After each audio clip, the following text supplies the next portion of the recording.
Very good.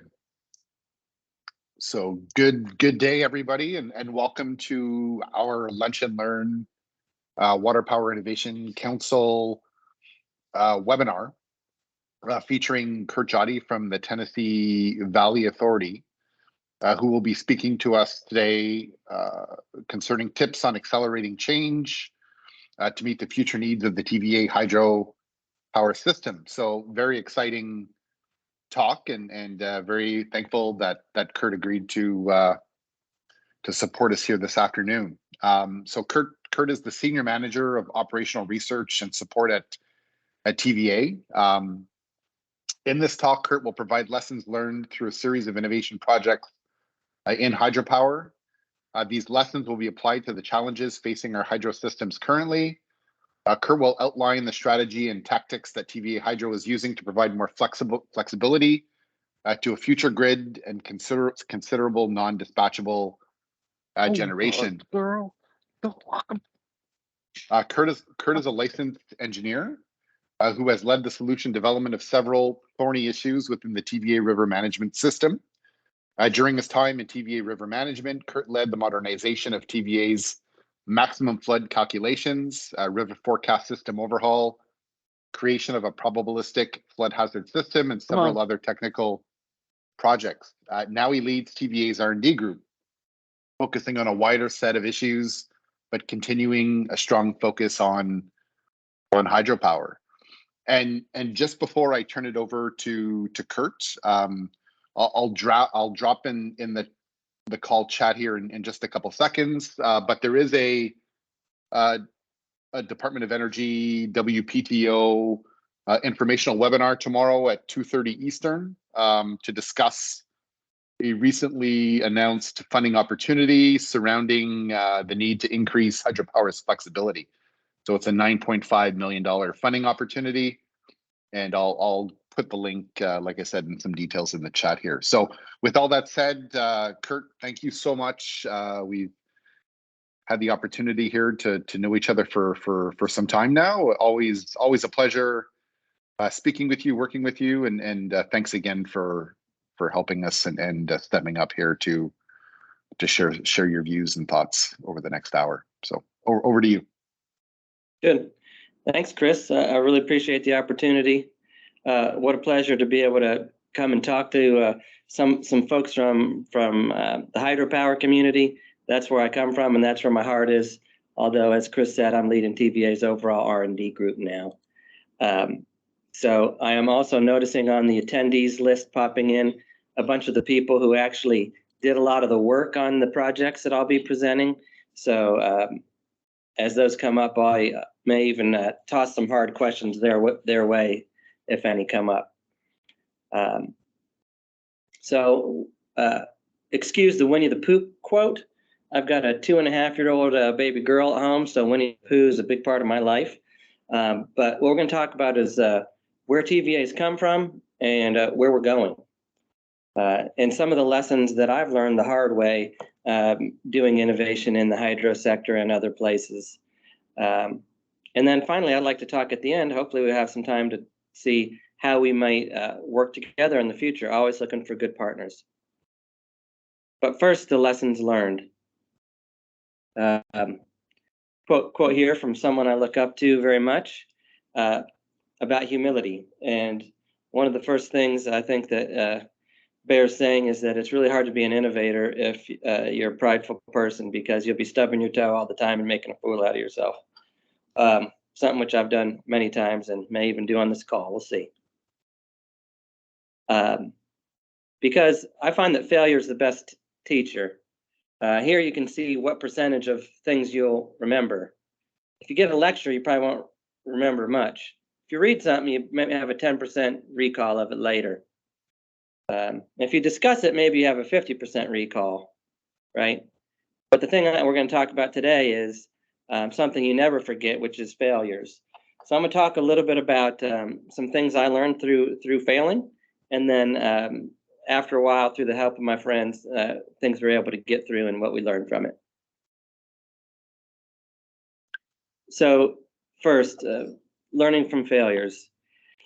Here you can see at the top left a plot of TVA's hydro reliability over a course of about 25 years, I guess it is. This was a project that we did, I don't know, maybe 3 years ago, where in the blue bars, you'll see the number of hydro units that TVA was rehabbing in a given year.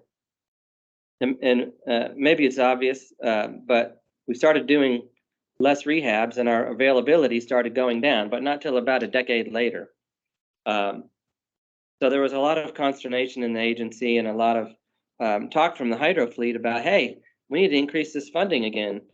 But the finance folks weren't seeing it the same way necessarily. And so it's tough to get that funding. It wasn't really working very well. What we found out is if you look at the bottom left, there's kind of a chain of decisions that we followed from stochastic river routing through our big portfolio models, and then down into an allocation of funding for the hydro fleet. But what we didn't have is a feedback loop from the amount of funding that went into the hydro fleet and then into what the availability of the fleet might be based on that funding. So what we learned from that is we needed to bring everybody together and do some hydro reliability modeling. It's pretty sophisticated modeling. Happy to share about that sometime. We used ReliaSoft and Weibull curves and a bunch of statistical techniques to ultimately work with the finance folks and the hydro folks to come up with a better plan, which resulted in about a 50% increase in the funding that the hydro fleet was getting in a given year. So that failure was just bringing everybody together to solve that one. Another project I'd like to talk about, one that we started tackling pretty early when I got to TVA. We wanted to be able to use some of the new techniques that were out there. This was about a decade ago, I guess, for doing real-time dam break modeling. And I spoke till I was blue in the face with some of our management and didn't really get the approval or the funding necessary to do that. But a few years later, we just spent a little bit of time putting together one of those models and then tying it to an evacuation model. And making an animation. What you can see here are the houses in brown are homes or businesses with people in them. And as they turn yellow, they're being warned of an impending flood wave from a dam failure, hypothetical dam failure, of course. And I don't know if you can see it on the screen very well, but there's little blue cars evacuating. Miles Yon and Patrick Massey, I think at least one of them is on the line today. I've had a big part with this. Kyle Neff as well. Bringing some of this real-time evacuation modeling into our dam safety program. So, what I learned from this is sometimes a picture is worth 1,000 words, and a video is even better.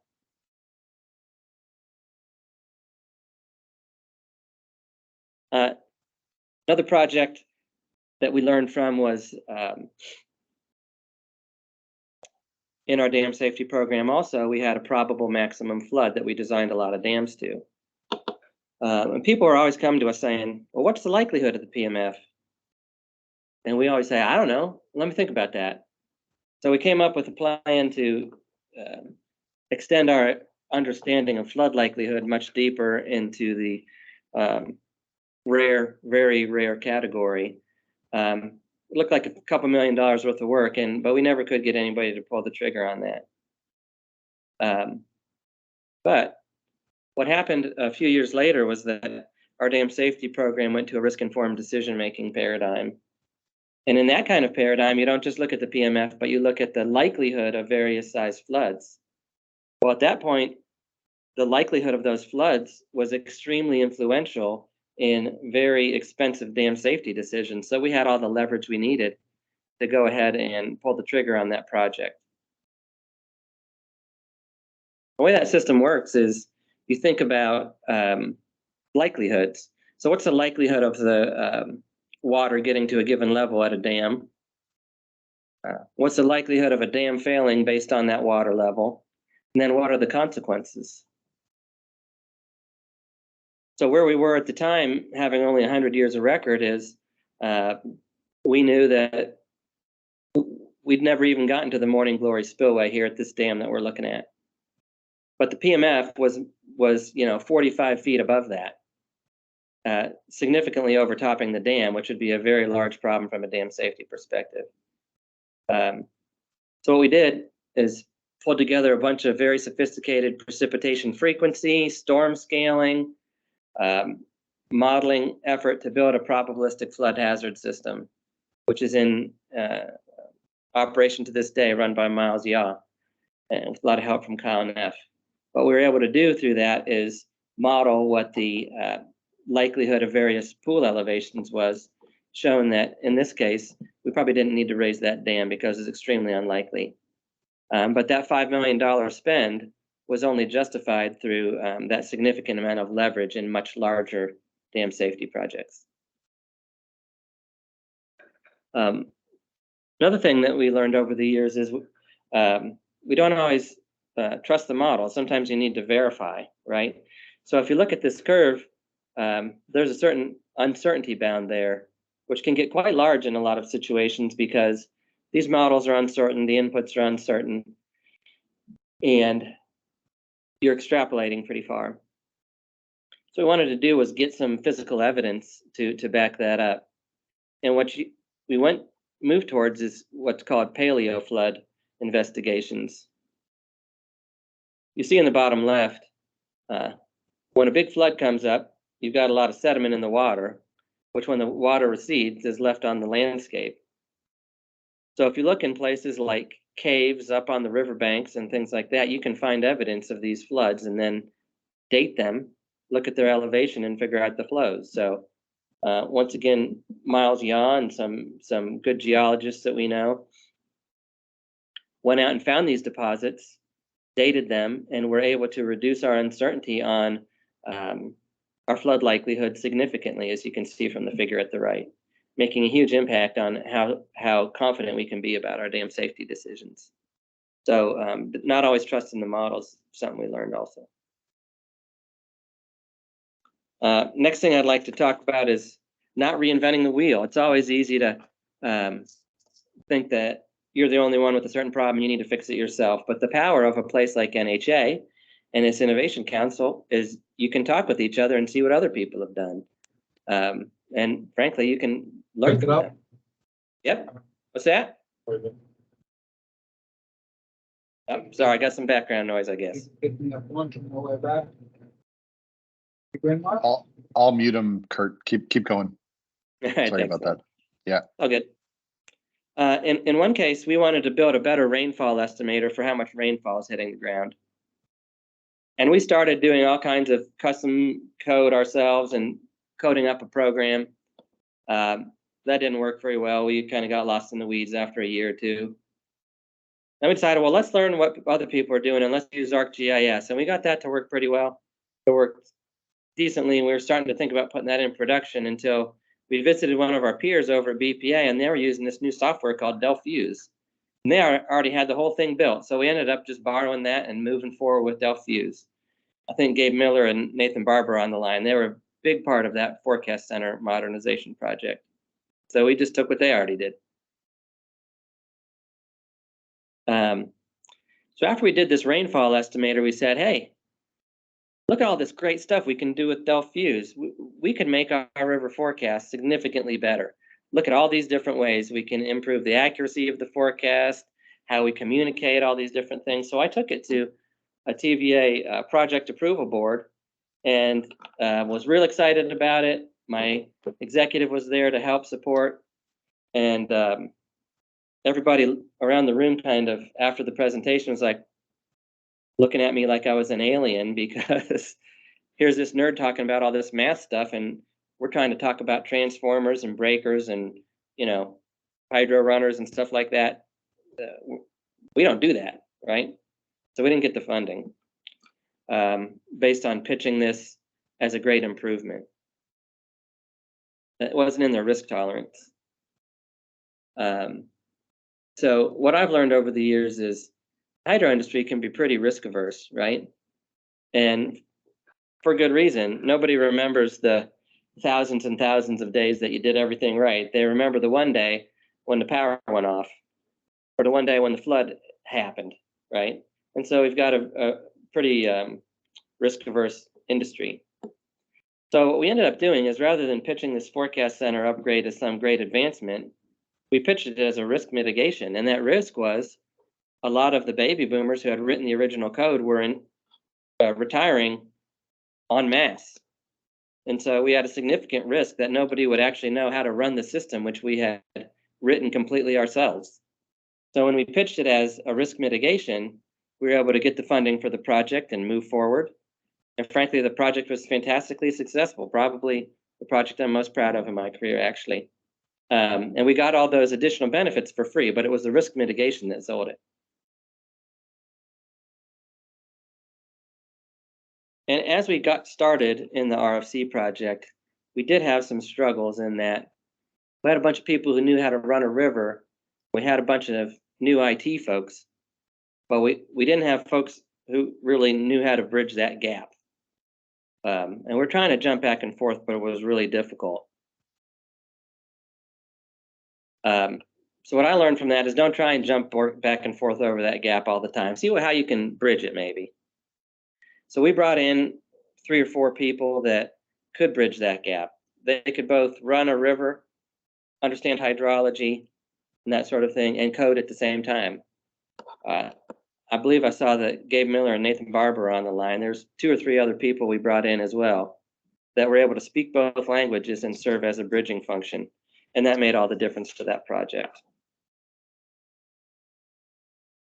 And as we got started turning that project around, the other thing we found was that we had a lot of people working a very small chunk of their time on the project, particularly in the IT organization. You can see poor SpongeBob here.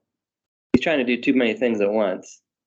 And we're trying to tackle really complicated innovation using small slices of lots of people, oftentimes is a way to fail.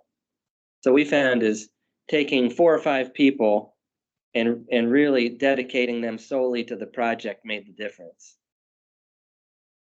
because they were able to focus. And there's nothing more important than focus when you're trying to do a hard, difficult innovation. What we ended up doing was bringing the river folks and the IT folks into the same spot in the physical building and sitting them around a table, and frankly, sitting around a single table all together for 3 or 4 years. Having daily stand-up meetings, using Kanban boards and stuff like that. So it took that level of focus and commitment from some really smart people in order to bring that project to fruition. So highly recommend that kind of project structure. Now, once we got done with the Forecast Center project, we're kind of casting about for what we might do next. So we had this idea where, let's do forecast verification, where after the forecast goes out, let's verify it against what actually happened in order to give ourselves a path for future improvement and know what to do next. And we were real excited about it. Went forward, built a really fantastic forecast verification system. But then nobody used it, which was puzzling to me. And in retrospect, we kind of got ahead of ourselves in that we built this great system that did the forecast verification, but I had not spent enough time talking with the actual river forecasters and thinking about how they would use it. And it was really my failure of ego and not really listening that got us into that point. So, listening and not thinking you have all the answers is important. So, what I learned from that and from many other failures of my own pride sometimes is you got to embrace the blamosaurus, right? You got to own your mistakes and stay humble. What you see here is in TVA, he's called the blamosaurus. And that little team I told you about that developed the river forecast system, when something goes wrong, the blamosaurus comes out and he gets put on your desk, right? It's a funny way for people to kind of own their mistakes, have a laugh with the team, and move on. And the humble people learn the fastest. And those guys who run our river forecast system learn as fast as anybody, because they're honest with themselves and admit when they make mistakes, which by this time is quite rare because they're really good.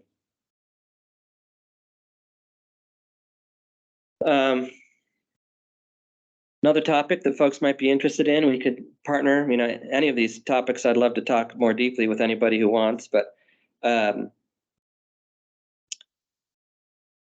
has very secure water reliability. We're in one of the wetter parts of the East Coast. We got some mountains that cause more rainfall, and we got a lot of reservoirs, so our water reliability is very solid, especially compared to some of our peers on the West Coast.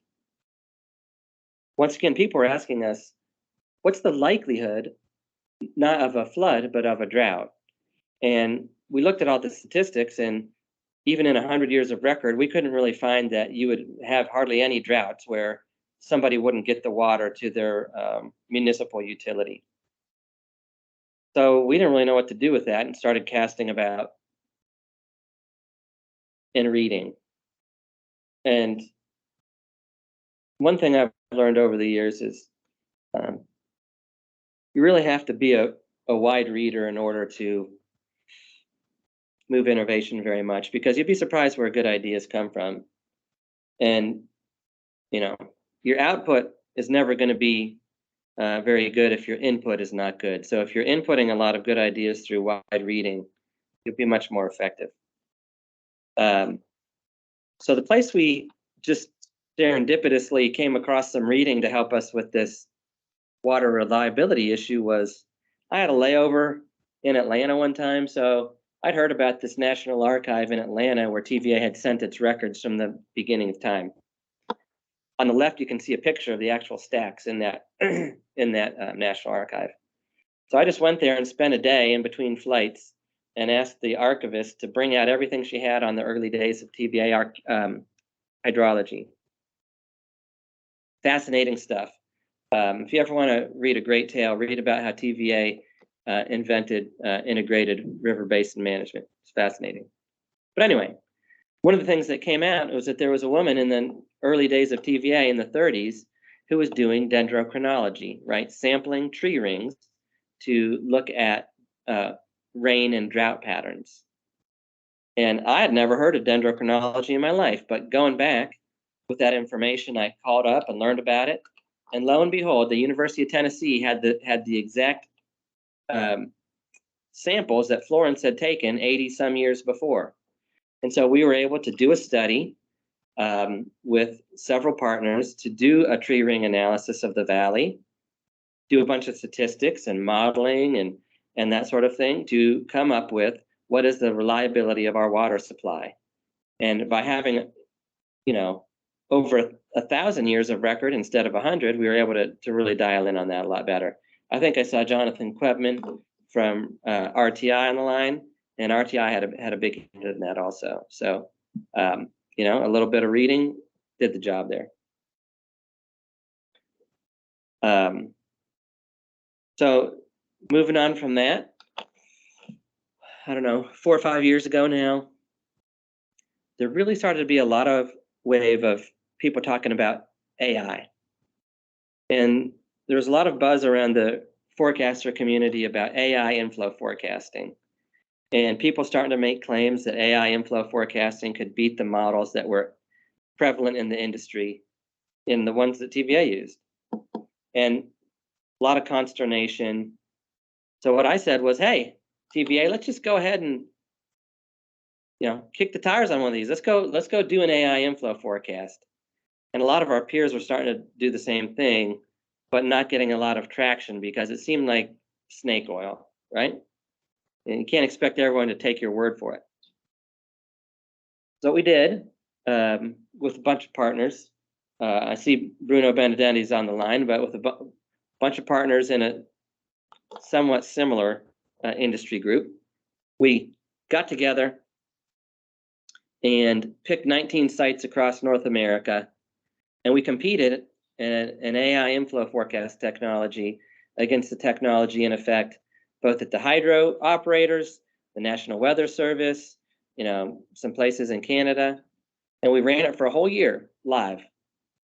We found at the end of the year was extremely consistently the AI inflow forecast was beating the other historic, modelers of conceptual models. Wasn't winning by a lot, but very consistently.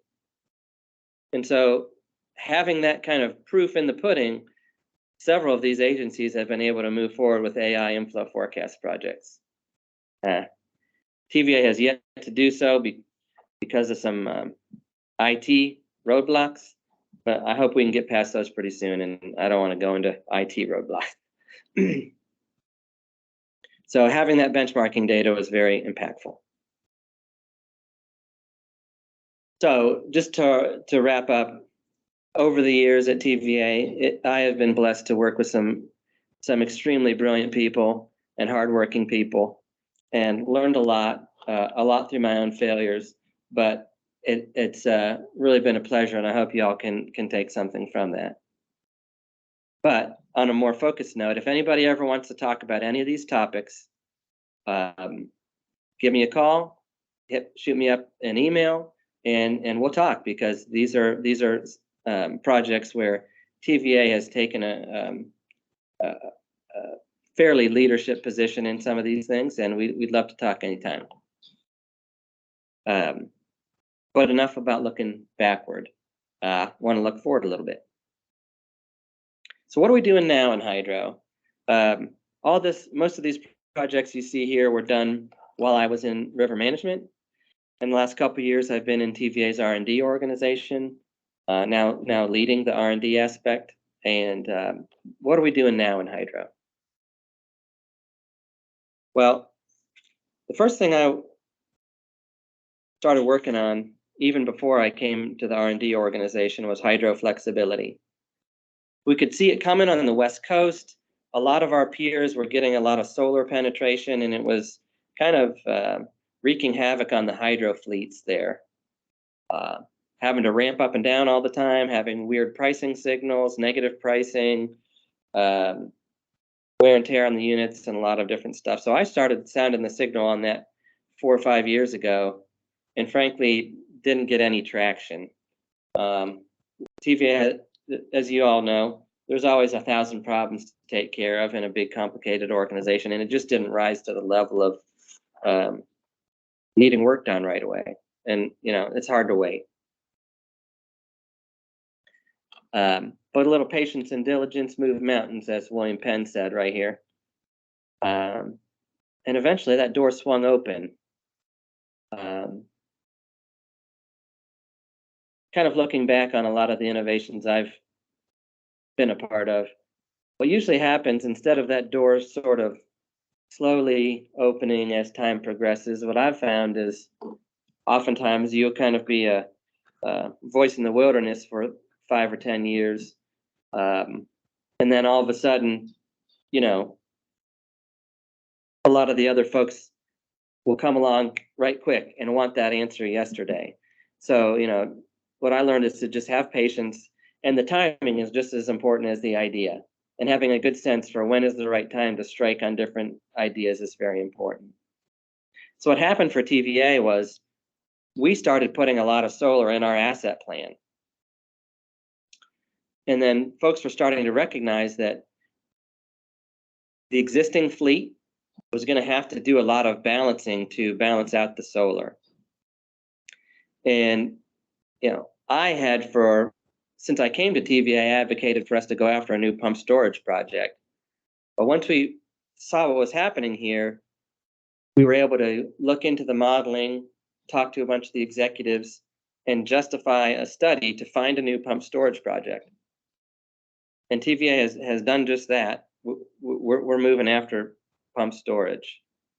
And a lot of other things to go after hydro flexibility.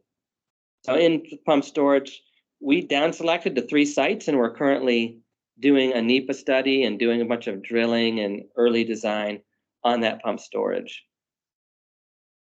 We won a grant with DOE to actually improve the valuation of pump storage, and just starting that work now. There'll be a lot of learnings from that we can share through NHA and get into the community. Another thing we're going after, happy to talk about with folks, is hydro condensing. So over the years, TVA has had some number of our hydro units that could condense, but in some cases we had let that equipment go. Or, you could condense 1 unit at a 4-unit plant, but not all 4 at once. And what we found through a lot of transmission modeling for the future grid 5-10 years from now was that the inertia and VARs provided by hydro units are really important to the grid in the future with all the solar. And so we were able to work together across transmission, the hydro fleet, the hydro projects people, some of the finance people, to justify a project to rehab the condensing and add more condensing capabilities across the hydro fleet. And that work is now just finally hitting as far as being a project. And we're really excited about that. Another project we've got going is valuing ancillary services. So we're working with several partners to survey 8 different markets across North America, across a number of ancillary services, and put that together in a report so that people can better understand how those things are compensated and where it's going in the future. So something we'd love to have you along for. A couple other things that we're going after: design specs, right? We've always designed our hydro units for the maximum efficiency possible. But in the future, we're starting to recognize that it may not be efficiency that we want the most, but flexibility. So understanding the trade-offs between those two things is going to be really important. And so we're starting to think about how we should change our design specs and how we compete these things in order to have more flexible units. And then scheduling. Chris mentioned DOE's got a FOA out about hydro flexibility, and we're going to be going after that grant in order to help improve our scheduling to use our hydro system in the most flexible way. So looking forward to some good competition there from y'all. Maybe partnership. Give me a call if you're interested in talking about that. So hydro flexibility, I feel, is the most important thing facing the hydro system in the country. I think some of you are already experiencing this more than TVA has, but we want to learn from you.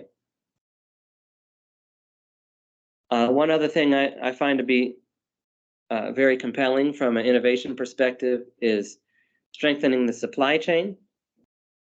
I'm sure you all have had struggles like we have getting certain components in for repairs in a timely manner or rehabbing units in a timely manner.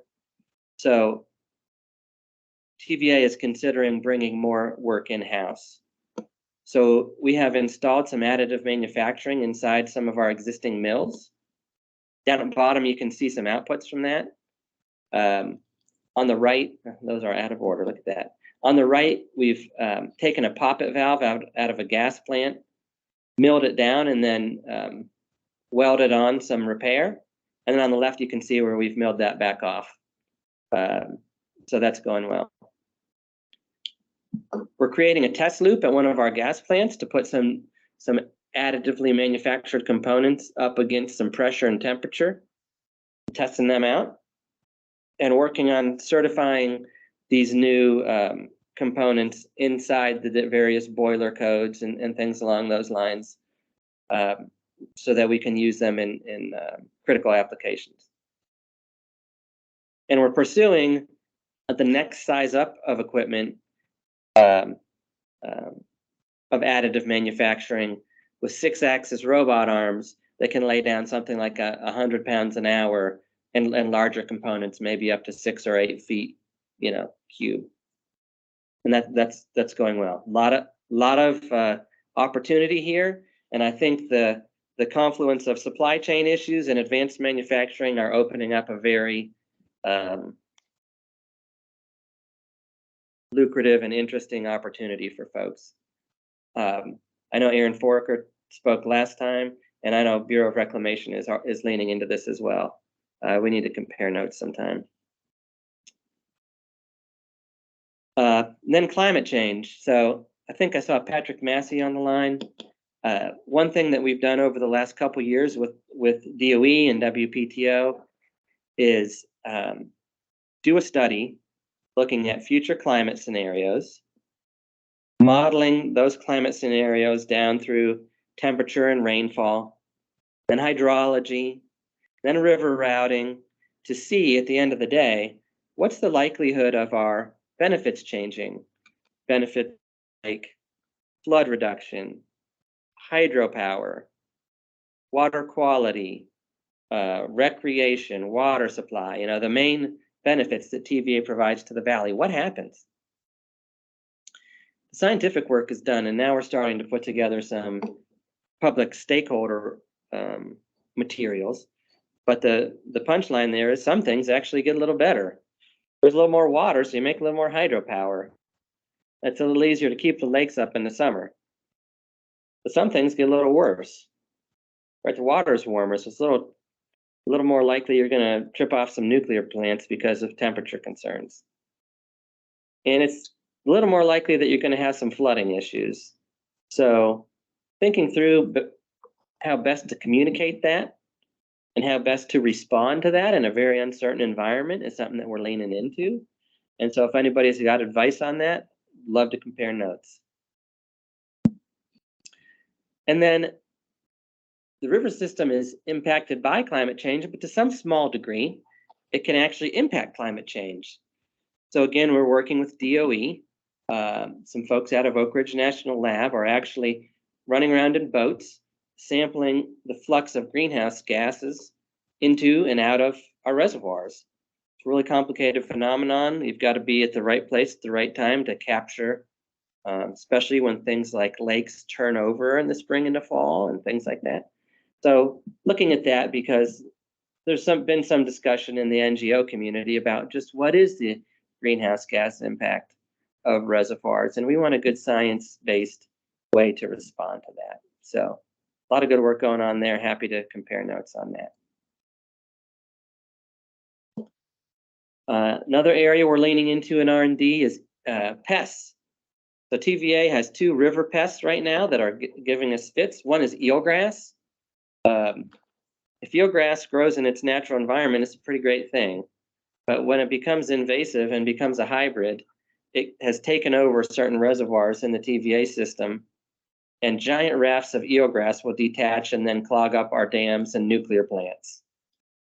So we are starting a study with Mississippi State looking at the eelgrass life cycle to better understand how it breeds, how it lives, dies, and everything else, so we can come up with a better management strategy. Then Asian carp. Done a lot of work on Asian carp. Probably you may have heard about this fish, but it's an invasive species that is not great on the ecosystems, not great on boaters. And we're working with a wide range of partners to install equipment at our locks to keep them from migrating further into the TVA system. So that's a lot of what we're doing in hydropower R&D at the moment. Like I said, I've been calling out a bunch of names as we go. Takes a lot of smart people, takes a village like you can see here.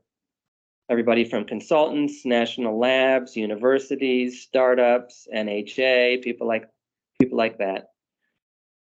And on the left, you can see a MOU that we recently signed with the Waterpower program. And that MOU is about a year old, and it's bearing great fruit every day as we move forward in a lot of these things. And we're really excited to see the growth that the Waterpower program has gone through the last couple of years and the impact they're having on the industry. I don't know if anybody got a chance to read their latest hydropower market report, but that thing's gotten better every year, and really excited to see where they're going to go next. With that, that's all I have prepared. I'd love to, compare notes. Like I said, you've got my email. Takes a village, so anybody who kind of wants to talk this over, if we've got time, Chris, happy to talk things over. Very good, Kurt. That was excellent. Thank you so much. We've got our first question here in the chat from Ryan Grondin, I believe WE Energies. I'll read it out for you here. What are your high-level learnings regarding net head and reservoir volume minimum needs to justify feasibility of research for a pump storage project? In other words, another way of asking if you are looking at potential developments on a huge map and what would rule potential areas out. That's a good question. So at TVA, we assembled a pretty diverse team to look at that. Everything from hydro folks, transmission folks, projects, environmental people, cultural people. We looked for a site that had 800 plus feet ahead. No, the more the better. We looked for a fairly steep slope, 10% or greater. The greater the slope, the better, where you don't have to have a huge long penstock. We don't want to displace a bunch of people by putting it in. We want a nearby water supply. We want good rock that'll hold a reservoir, nearby transmission. And we don't want to displace any endangered species or culturally sensitive places or things like that. So those are the kind of the things. But for our economics, it didn't make much sense to go less than 800 megawatts, and it didn't make much sense to go less than 800 feet. That'd be a good rule of thumb. Very good. Thanks, Kurt. Yep. Change of pace here from Lloyd Lee. Are you using digital twins for dam creep or any other applications in hydro? We're doing some reliability modeling, and we're doing some monitoring and diagnostics that are a little bit predictive, but I don't know if I'd say that we're doing a full digital twin of anything yet. Something we'd be interested in learning more about. Very good. So I've got one, Kurt, and we touched on a little bit of this morning. So just taking into consideration your TVA's decarbonization efforts, and then here comes along a winter storm Elliott and the fallout from that. Was that a catalyst, behind some of the newer efforts you touched on here today, or did it reinforce? I think that's a good question. So if folks didn't know, right around this past Christmas, TVA had our first ever rolling blackout. Not something we're proud of. It was a tough event with freezing temperatures right on the heels of rain, and we had a rolling blackout for the first time ever. So you can imagine that caused a lot of soul searching in TVA. There's a lot of things that went wrong as far as gas plants freezing up. So one of the primary learnings was we had to winterize our gas plants. But for the hydro fleet, the learning we took away is it was good timing, because just before Winter Storm Elliott, we had completed that reliability study that basically said the hydro fleet needed to have its funding increase 50% for capital, and that's what the hydro fleet can do, is keep investing that money and keeping the fleet in good operating conditions so it can run at any time, not just during a winter storm and that sort of thing. So that's the main finding there. Now, we did do a study looking at powering a few of our non-powered dams, or adding a little bit more capacity at several of our dams that spill a decent amount. And we did an economic analysis of that. Brennan Smith, I noticed, was on the line here, helped us with that. We could not find a way to make that economic case. Building new hydro even at non-powered dams where the dam already exists is very economically difficult when you've got a lot of cheaper options out there. So now looking forward to seeing how we might bring the costs of powering non-powered dams and adding new units down. But in order to make it make sense, I think there needs to be some progress there. Yep. Thanks, Kurt. Another change of pace here from Bruno Benedetti at Brookfield concerning your efforts to study greenhouse gas emissions from reservoirs. IHA has developed a full methodology and tool in GRES. What is the need you're trying to fill with DOE? Is the GRES tool not sufficient? Are there weaknesses in there that don't meet your needs? It's a good question. I think that's a great tool, and nothing wrong with that at all. I think it'd be a good tool you could rest your case on. However, people are looking at this topic on a broader scale already, and so if DOE is going to be doing that work, we'd like to have them do that work on some of our reservoirs, right? Because there's a lot of dynamics that happen on certain days of the year and certain situations that aren't really captured by a screening tool, and so understanding that is important, and really having the scientific community understand that to a deeper level helps support if those things are ever challenged, right? And having DOE come out and say, this is what the carbon flux looks like at a reservoir, I think carries a certain amount of weight coming from a disinterested third party, as opposed to something from like industry group that is always easy to kind of question the motivation there, even if it's not motivated reasoning, it's easy to have that critique. You can always count on Bruno for a hard question. Yeah, I was gonna say. Okay. Other questions?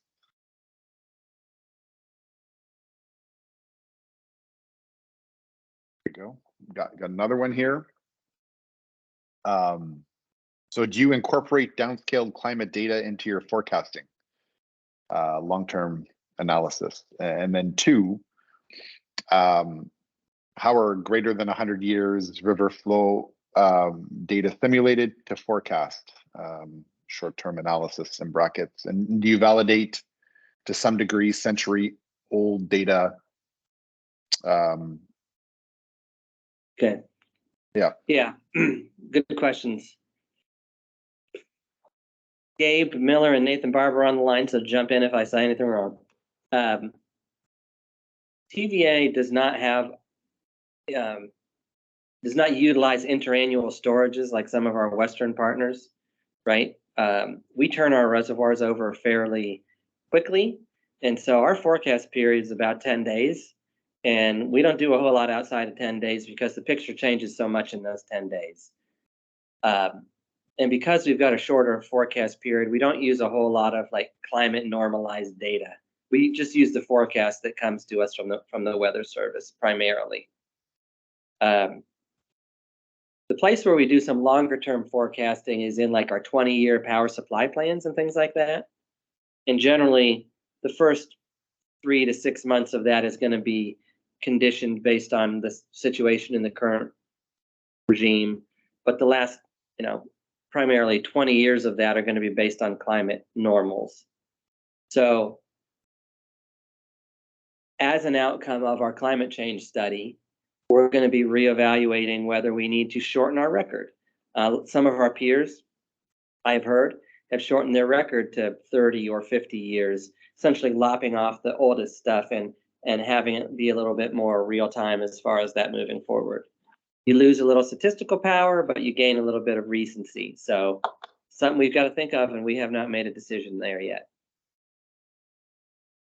Hopefully that helps. Bye. Very good.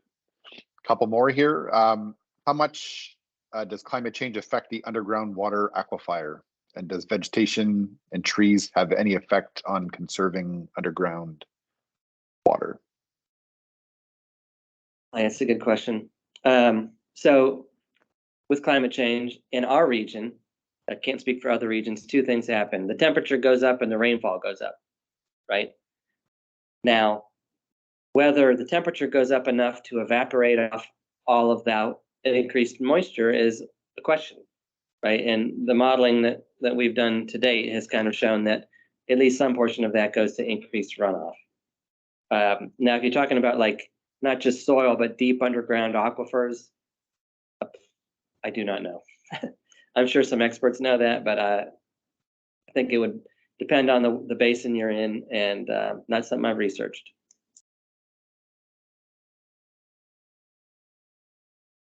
And last one here. So good presentation. At a high level, what framework do you use with demonstrating value added once these projects are completed? That's a good question. We don't often go back and do that, frankly. We should do that more.